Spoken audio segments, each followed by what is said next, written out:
Jai Sriman Narayana. Welcome to Charu's kitchen. இன்றைக்கு சப்பாத்தி பூரிக்கு serve பண்ணுற மாதிரி கத்திரிக்காய் பாலக்கீரை ஃப்ரெஷ் பட்டாணி யூஸ் பண்ணி ஒரு சப்ஜி பண்ணி காட்ட போகிறேன். இதுக்கு பெரிய கத்திரிக்காய் அதை நல்லா வாஷ் பண்ணி தொடச்சிட்டு நல்லெண்ணெய் தடவிட்டு நல்லா அடுப்புலேயே சுட்டுக்கலாம். பேனில் 3 டேபிள் ஸ்பூன் அளவுக்கு எண்ணெய் சேர்த்துருக்கேன். இது ரொம்ப டிஃப்ரெண்ட்டான ஒரு ரெசிபி, ரொம்ப நல்லாயிருக்கும் சப்பாத்தி பூரிக்கு சர்வ் பண்ணுறதுக்கு. 1/2 டீஸ்பூன் அளவுக்கு ஜீரகம் ஆட் பண்ணியிருக்கேன். ஒரு பச்சை மிளகாய் பொடியாக கட் பண்ணி சேர்த்துருக்கேன்.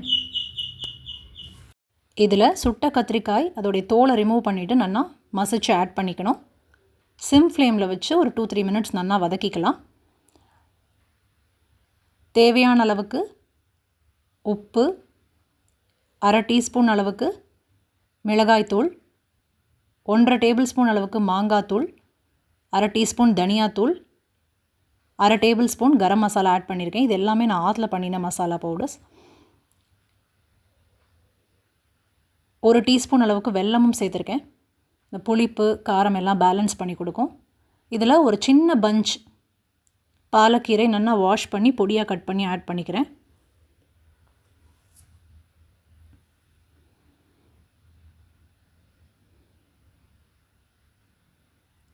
கீரை ஆட் பண்ணி ஒரு 2 to 3 மினிட்ஸ் நல்லா வதக்கிக்கணும். சுருங்கிடும்.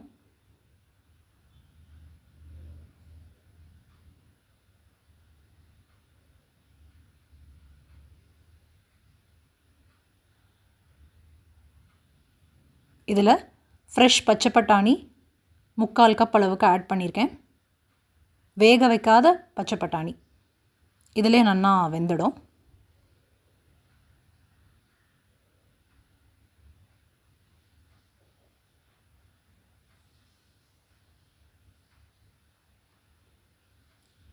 இதில் 1/4 கப் அளவுக்கு வாட்டர் ஆட் பண்ணிக்கிறேன். 10 நிமிஷம் சிம் ஃப்ளேமில் வேக வச்சுக்கலாம். புளிப்புக்கு மாங்காய் பொடி மட்டும்தான், வேறு எதுவுமே சேர்க்க வேண்டாம். 10 நிமிஷம் நல்லா குக் ஆனதுக்கப்புறம் கொஞ்சமாக கொத்தமல்லி தழை சேர்த்து ஃப்ளேம் ஆஃப் பண்ணிடலாம்.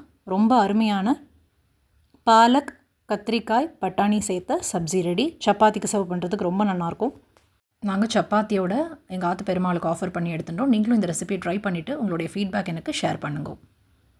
தேங்க்யூ ஃபார் வாட்சிங் மை வீடியோ.